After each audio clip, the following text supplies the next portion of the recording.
Hola, soy Leonardo Amaya y este es Salte de la telenovela. Y efectivamente, en el podcast de hoy era súper importante que comenzásemos a hablar por qué este título y por qué vamos a estar hablando y vamos a estar metiéndonos en el modo como gestionamos nuestras emociones y quizá las películas relativamente tontas por las que sufrimos. Déjenme comenzar por una frase de Gustav Jung que me parece absolutamente significativa. No soy lo que me pasó, soy quien elijo ser. De hecho, uno podría hablar toda una noche sobre esta frase. Aquí voy a tomar solo un trocito, voy a meterme solo por un pequeño pedazo, y es la conexión que hay entre nuestros pensamientos y la conducta que asumimos. Jung lo llevaba un poco más allá. Hablaba acerca de esa serie de decisiones que vamos tomando primero en nuestra cabeza y que luego se concretan en la vida que vamos viviendo.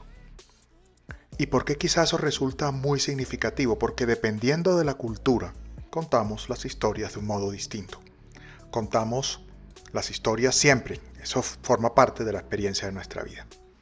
En todo momento y en toda cultura hay un cierto estilo de arte que conecta emocionalmente a las personas y los temas. Y eso lo tenemos claro, es decir, parece incluso que siempre los temas son más o menos parecidos. Amor y desamor, la intriga y la traición, el drama básico de las relaciones difíciles.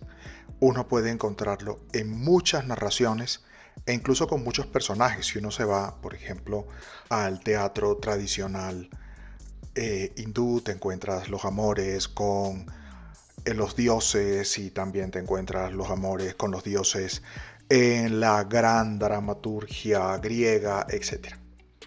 Por supuesto, ya más cercano a esta época, si ustedes toman los temas de la ópera, son una telenovela total. Los personajes son más o menos parecidos, un poco más dramáticos. Los temas son muy parecidos, el amor, el desamor, la traición, la envidia, etc. Siempre se han tratado temas de forma relativamente dramática. Lo llamativo es que cada cultura tiene su propio estilo de gestión del drama. En la Italia del siglo XVIII, las grandes batallas afectivas y las grandes pasiones tóxicas fueron lo reflejado por el gran material de la ópera. Los latinos, en cambio, tenemos por lo menos 50 años produciendo telenovelas. Los temas, los mismos de toda la historia de la humanidad. El amor, el poder, el dinero y la eterna batalla entre personas que son buenas y malas, y aquellas que son relativamente cabronas.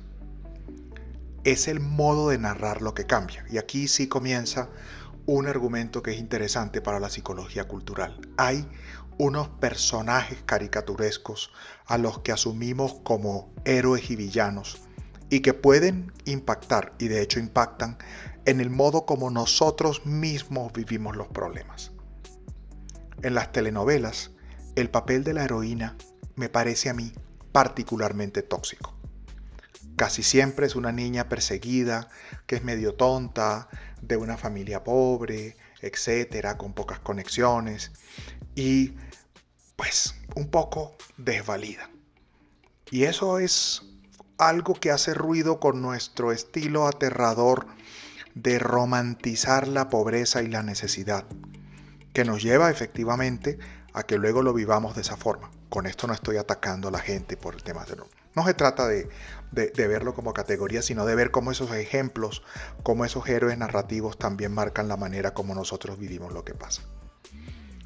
A mí me parece también aterrador el papel de la heroína, porque es una sufridora que se queda quieta esperando que alguien la rescate. Y luego resulta que después de toda la guerra de ser rescatada, de ser salvada por un personaje, ella se dedica a salvar un héroe completamente tóxico.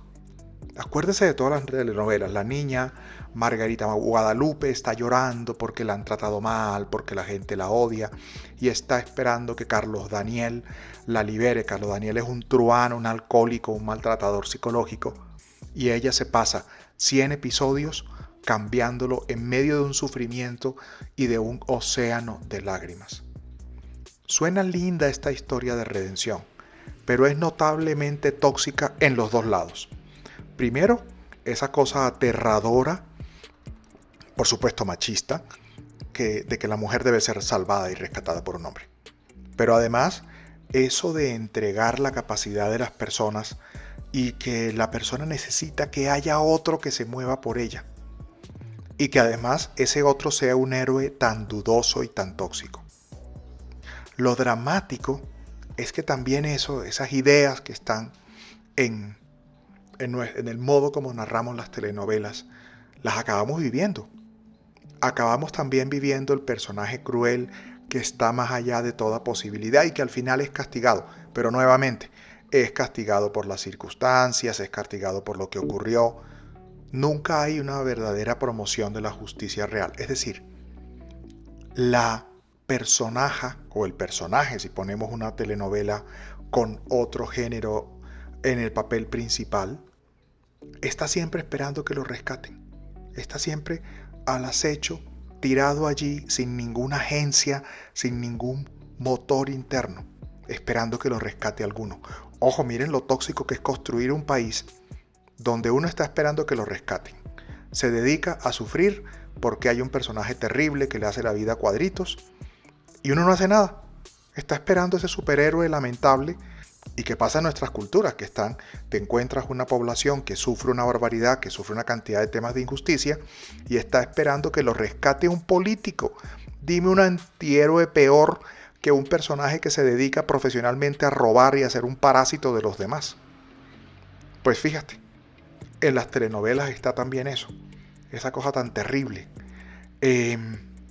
Así que quiero que conversemos un poquito sobre estos roles tan peligrosos.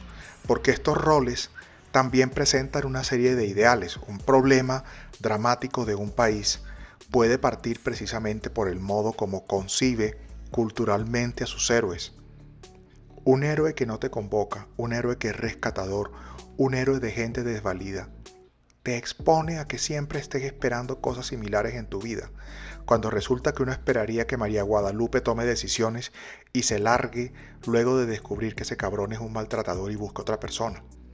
También que se queje y ponga la acción contra la diabla que la persigue durante los primeros 50 episodios. Uno espera que la María Guadalupe se mueva, no que se quede esperando. ¿Por qué? Porque todos tendremos que enfrentarnos al nido de víboras que nos toque. Ojo, también es importante tener en cuenta que no se trata de pensar que el mundo se divide en buenos y malos. María Guadalupe tiene defectos y la vieja que la persigue también tiene cosas buenas.